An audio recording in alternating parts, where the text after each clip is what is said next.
Et salut à tous, c'est Kazin, j'espère que vous allez bien. On se retrouve pour une nouvelle vidéo. Je vais comparer deux ETB, deux séries qui sont sorties les années précédentes, deux séries qui ont marqué un petit peu Pokémon, des séries très recherchées. Je veux parler évidemment de la série La Voix du Maître et la série Destinée occulte.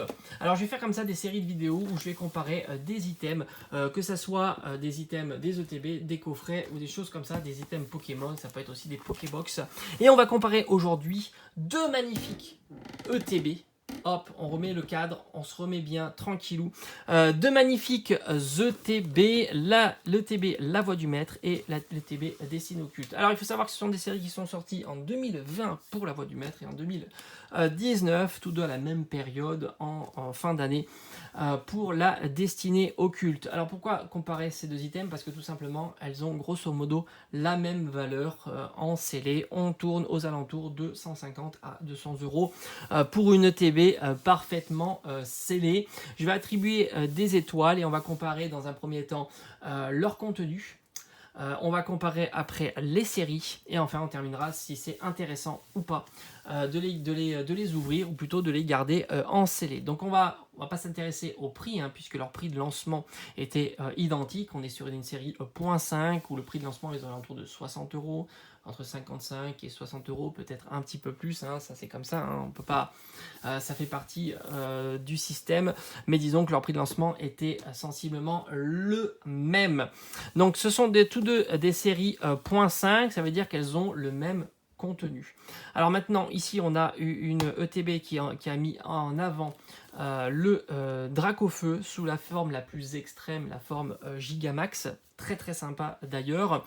On va pouvoir détailler un petit peu plus le contenu. Donc on retrouve à l'intérieur les 10 boosters de la série La Voix du Maître, les sleeves, le kit de dés, après des items, mais surtout la carte promo, ce qui est vraiment le point fort de cette ETB, carte promo qui est magnifique. Et on avait pour une fois la chance d'avoir un Dracofeu, donc sous forme ultra rare, sous forme full art, assuré. C'est ce qui est quand même plutôt difficile lorsque l'on ouvre des boosters, et il faut ouvrir énormément de boosters. Maintenant cette série là, donc on va pas parler de la série pour l'instant. Donc le contenu, c'est cette magnifique carte promo Dracofeu, les 10 boosters et les sleeves à l'effigie de Dracofeu. Maintenant dans celle-ci, Destinée occulte, on a cette fois-ci les oiseaux légendaires qui sont mis en avant dessus, donc ça soit Articodin, Elector et alors j'ai dit Articodin, j'ai dit Elector et Sulfura, tout simplement. Il est là le petit Sulfura.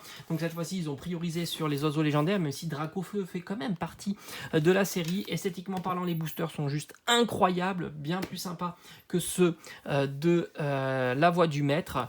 Il n'y a même pas de Dracofeu.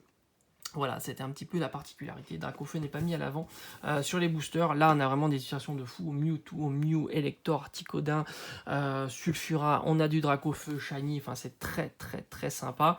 On a des sleeves, évidemment l'effigie qui reprend le design de l'ETB. Et on a une carte promo qui est une carte promo, je trouve, très belle en format mosaïque comme ça. C'est super réussi.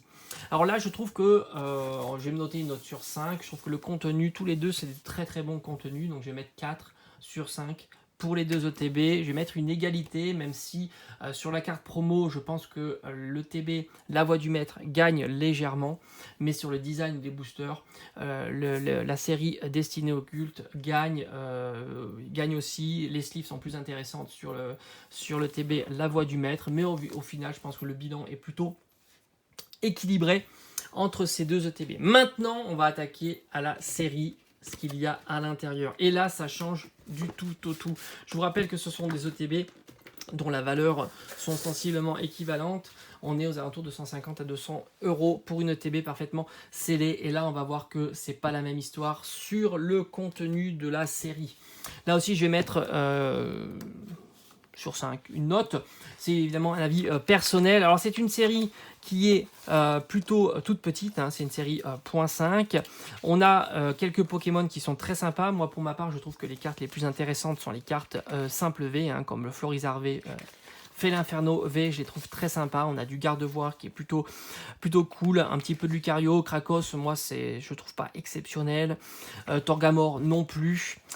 Il faut savoir qu'on a un taux qui est catastrophique sur cette série-là. On a une holo obligatoire, ce qui est souvent présage un taux qui n'est pas avantageux en termes d'ultra rare. Il nous donne une holo et on pense qu'on est satisfait, mais au final on ne l'est pas du tout, puisque nous ce qu'on veut voir, c'est évidemment les cartes de cette page-là, et là ça devient très compliqué. La seule gold présente dans cette série-là est juste horrible, c'est la conserve douteuse. Comme le nom l'indique, c'est plutôt douteux. Ils auraient pu nous filer une autre carte gold, hein, pourquoi pas du Gardevoir, du Torgamore, hein, si vous voulez pas mettre en avant une autre fois Dracofeu.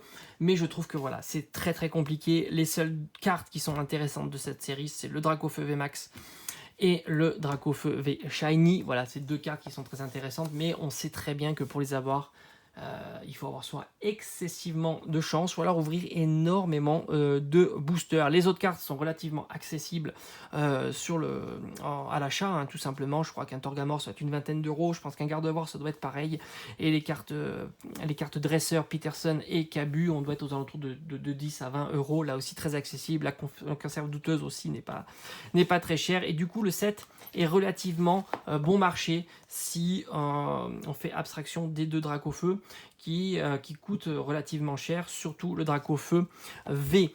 Donc n'oubliez pas que dans la série, le taux est vraiment catastrophique. C'est pas du tout la même histoire avec Destinée Occulte, où là le taux est vraiment très avantageux. On est sur un taux 0.5 hors holographique, hein, ça veut dire destinée radieuse, destinée radieuse ou alors génération. Génération, le taux était vraiment très bon aussi.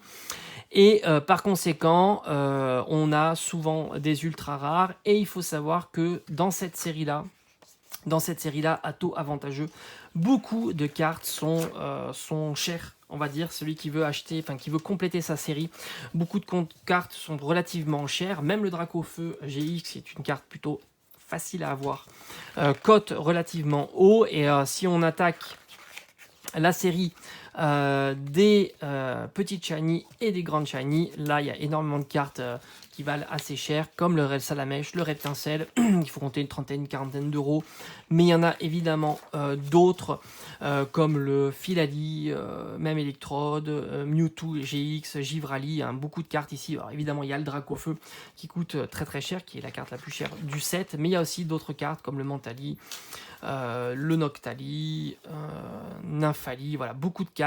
Cynthia aussi, carte dresseuse qui coûte assez cher. Et enfin, contrairement à la série de La Voix du Maître, on a de très belles cartes gold. Même les cartes gold dresseurs sont plutôt sympathiques. Les décors sont très jolis, très bien travaillés. Je trouve que ça n'a rien à voir avec la conserve douteuse. Autant le dire, c'est vraiment le jour et la nuit, ces deux séries. Et pourtant, le TB est, on va dire, sensiblement identique en termes de tarifs. Voilà, conserve douteuse et Colline Clapotis, hein. Dites-moi un petit peu ce que vous préférez. Je crois que c'est vite vu. Et on a aussi de très belles cartes gold comme Tokopisco, Tokorico, Tokopion et Tokotoro. Je trouve que c'est aussi des très belles cartes gold. Donc au final, cette série-là propose un éventail de cartes super sympa à collectionner. Et le set est relativement cher, bien plus cher que le set de La Voix du Maître. Donc par conséquent, en série, je mettrai 1 sur 5 sur La Voix du Maître et 4 sur 5, sans dire 5 sur 5, à Destinée Occulte. Et par conséquent, le TB La Voix du Maître est pour moi, à mon sens, un item à garder en scellé. Au vu du peu de cartes intéressantes dans la série, et qu'il est plus intéressant tout simplement d'aller les acheter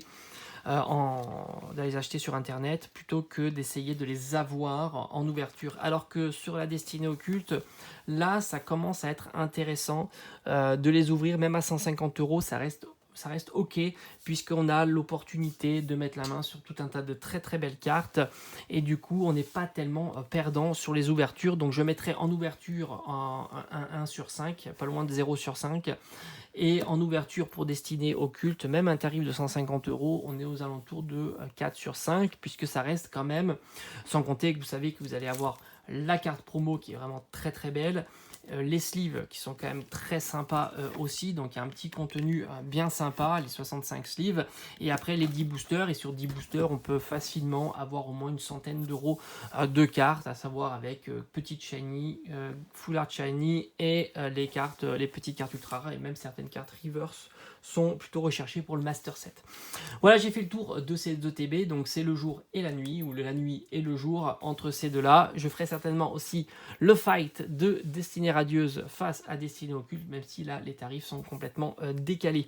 J'espère que ça vous aura plu et on se dit à très très vite sur la chaîne. Ciao ciao.